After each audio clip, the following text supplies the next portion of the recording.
Tai pašā rītā paredzēts dot ļaužu druvām lietu, un lietus vīriņš rīkojas ar smalku ašķu sietu. Tai pašā rītā paredzēts dot ļaužu druvām lietu,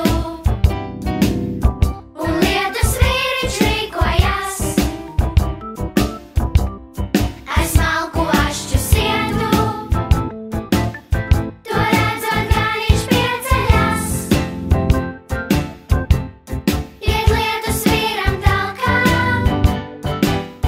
un abi viņi rīkojas pie ašķu sietas smalkā.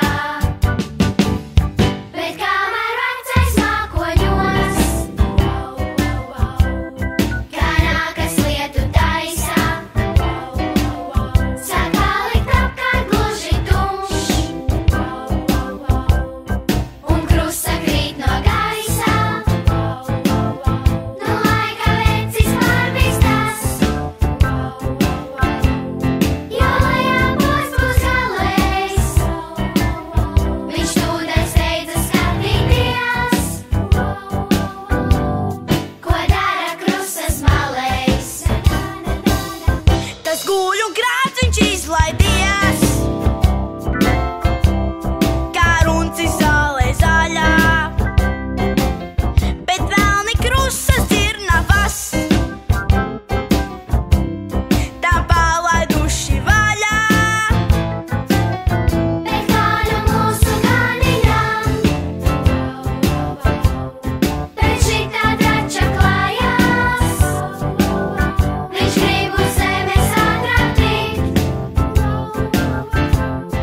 un pamest šitās mājās. Slīd ganiņš cauri mākoņiem, svaigs vējš pūš tam sejā, un jau pēc stundām 2, 3 viņš sveiks un vesels lejā. Bet zeme, kur tas nolaižas, tik neparasti skaista, kā nostāstos par ganiņu, tā arī jāiesaista. Bet zeme, kur tas nolaižas, tik neparasti skaista, ka nostāstos par ganiņu, tā arī jāiesaista.